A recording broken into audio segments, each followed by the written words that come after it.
गणेशाय नमः। नारायणं नमस्कृत्यं नरं चैव नरोत्तमं देवी सरस्वती व्यासं तत् जयो मुदीरये। मूकं करोति वाचालं पङ्गुलङ्घयते गिरिं यत्कृपातमः वन्दे परमानंद माधवम्। तृतीय अध्याय। श्रीकृष्ण उवाच से विप्रकन्या एकाकिनी काटयि दिवस रजनी शिशिरपादे पद्मसम दुखे से असीम क्षम निरत चिंता परायणा उपायहीना अतिदिना एमन्ते गला केते दिन तीन दुर्वेशा तपोधन ता भविष्यत पुण्य बळे आश्रमे आसी प्रवेशिले मस्तके शोभे जटा भार दिशन्ति महेश प्रकार तुम्भे कि न जान राजन दुर्वासा ऋषिंक वचन ताहांको तुम माता सेवी देवागमन शक्ति लभी ऋषिंक महिमारु भले इष्ट सिद्धिंकु लाभ कले किय बा कहिबि नरेश ताहांक महिमा शेष प्रत्यक्ष शिव अंशुजात तहि हुअन्ते उपगत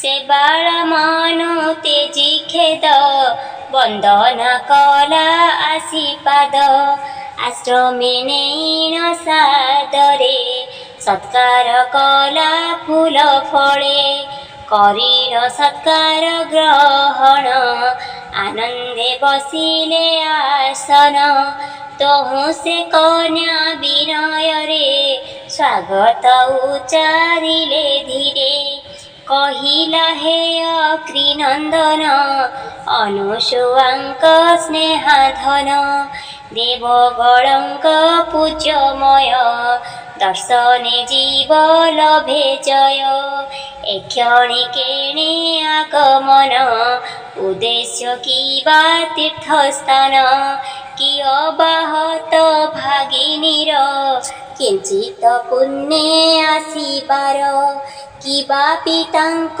पुण्य बळे एठाकु आसीबा होइले गृहर अंधकूपे पड़ी कलुष पंके अछि पड़ी जानी तो धर्म आचरण कैलासु कले आगमन तोर चरित्रे मु प्रसन्न तो पूजा मु कली ग्रहण जीवी मु बदरिका बन देखिबि नर नारायण कि अटे हेतु तो दुखर जानिबा पाई इच्छा मोर विप्रकन्या उवाच भोमुनि दर्शने तुम्भर सुखीची मो दुख सागर तुम्भे होइच जे सन्तुष्ट भाबुछि गुंछिब मो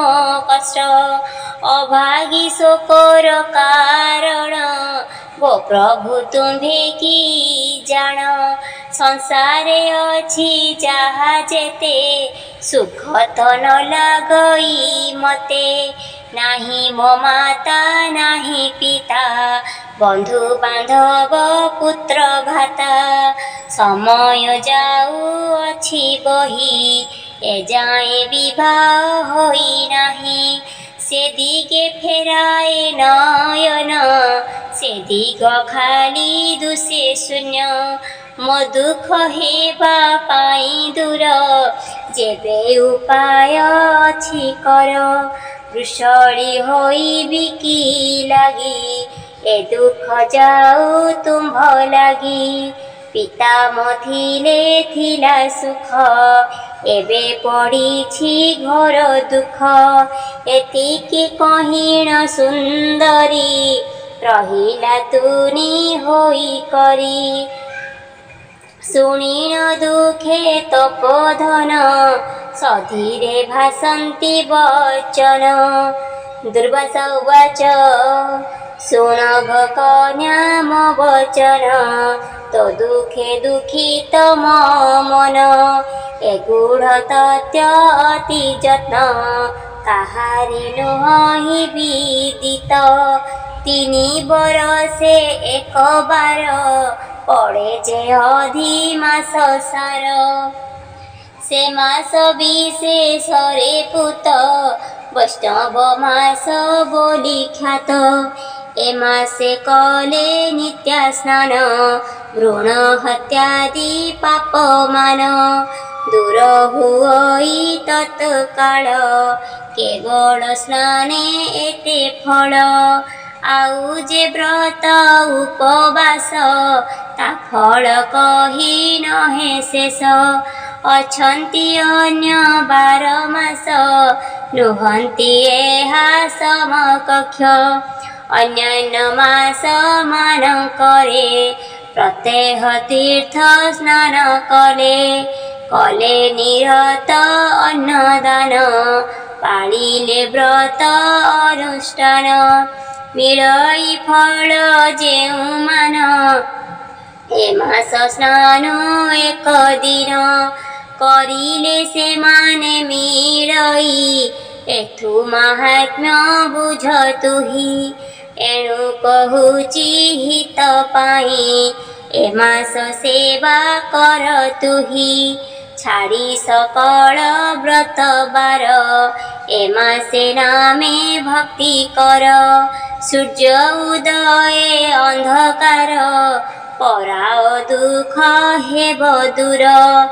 ଏମନ୍ତ ଭାସି ମୁନିମଣି, ବିଷଣ୍ଣ ଭାବେ ହେଲେ ତୁନି। ମହିମା ଶେଷ ହେଲା ନାହିଁ, ମନରେ ଦୁଃଖ ଗଲା ରହି। ଶ୍ରୀକୃଷ୍ଣ ଉବାଚ ଶୁଣିଣ ଋଷିଙ୍କ ଭାଷା, କୁମାରୀ ମନେ କଲା ହିଂସା। ବାଳିକା ଚପଳ ସହିତ, ମୋହ ରହିଛି ହୃଦଗତ।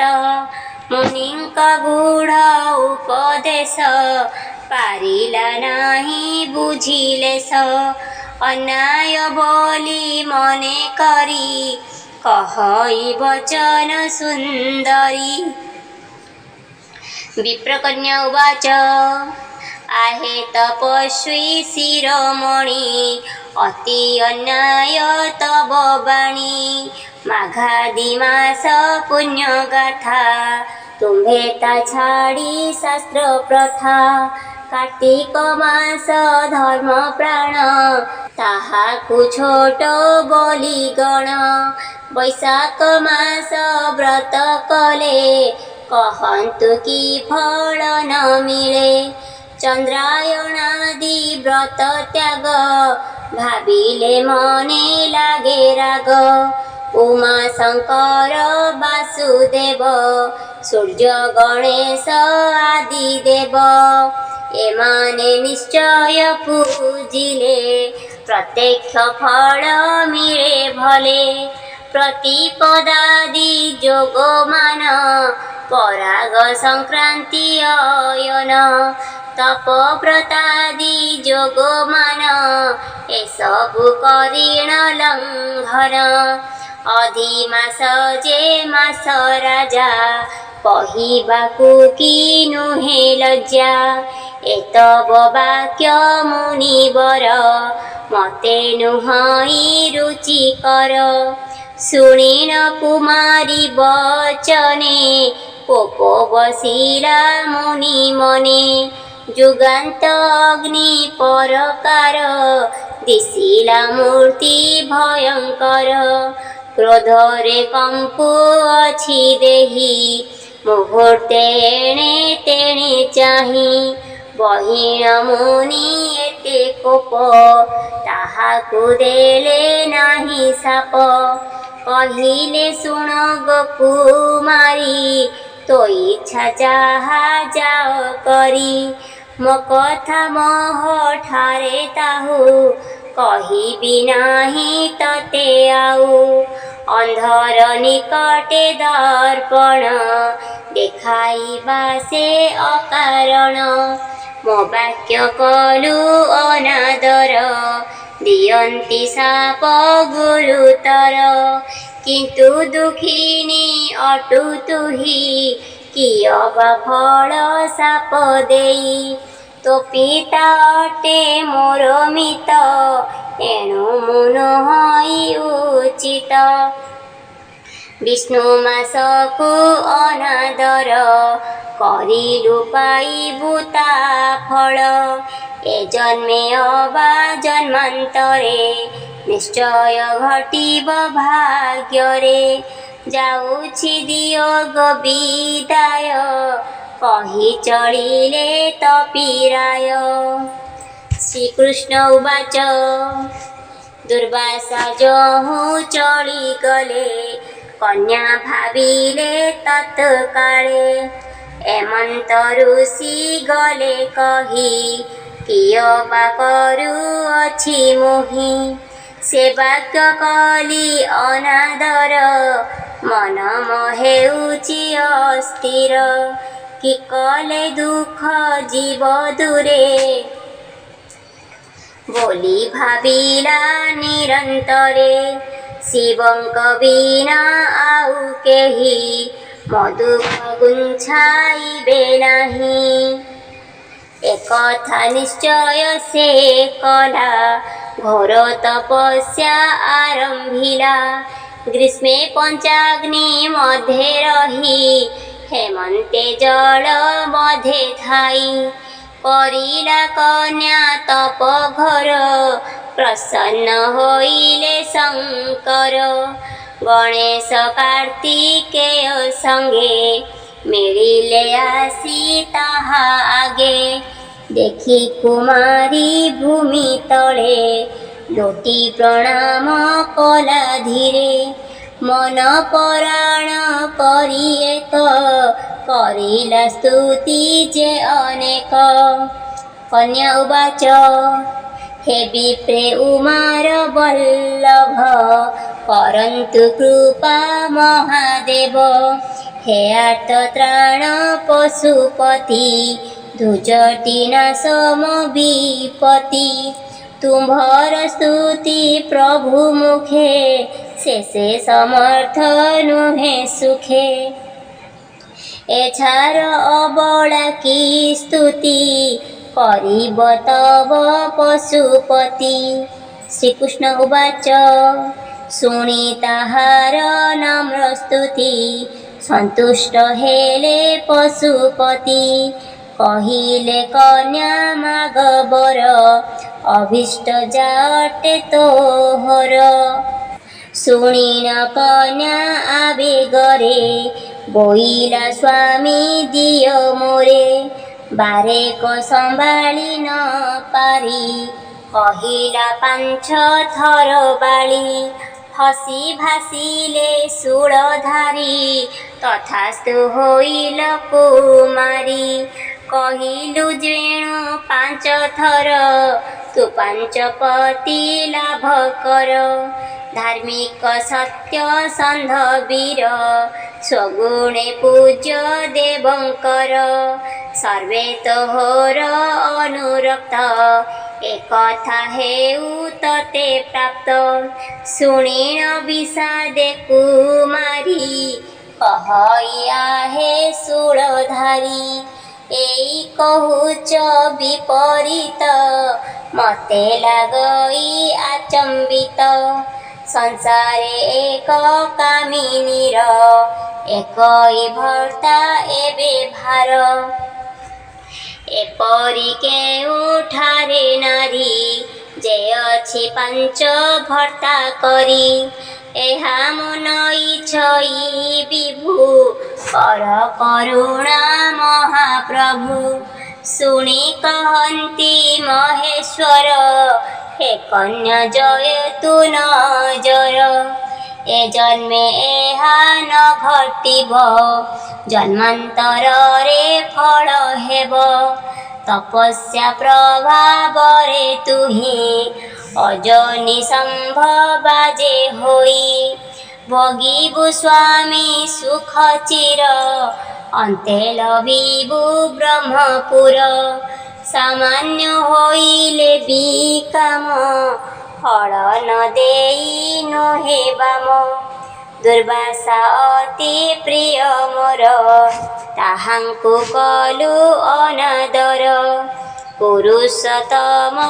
ଅଧିମାସ ତାହାକୁ କଲ ଉପହାସ ବ୍ରହ୍ମା ଦେବେଶ ସମୀରଣ ଇନ୍ଦ୍ରାଦି ଦେବ ମୁନିଗଣ ସର୍ବେ ପୂଜନ୍ତି ଅଧିମାସ ନ ପାଳି ମୁନିଙ୍କ ସନ୍ଦେଶ ତାହାକୁ ମଣିଲୁ ଇତର ସେ ଲାଗି ଦେଲି ଏହି ବର ଏତିକି କହି ପଞ୍ଚାନନ ତକ୍ଷଣେ ହେଲେ ଅନ୍ତର୍ଧାନ ମନେ ଚିନ୍ତିଲା ବାଳାଇଶ ଅନ୍ତର ହୁଅନ୍ତେ ମହେଶ ପୁରୁଷୋତ୍ତମ ପଦେ ମନ ଦେଇ କହନ୍ତି ନାରାୟଣ ଇତି ଶ୍ରୀ ପଦ୍ମପୁରାଣେ ଶ୍ରୀ ପୁରୁଷୋତ୍ତମ ମହାତ୍ମ୍ୟ ଦୁର୍ବାସା ऋषिपुत्री संवादे श्रीकृष्ण युधिष्ठिर संवादे सुत सोनन संवादे च द्रौपदी वर प्राप्ति नाम तृतीय अध्याय।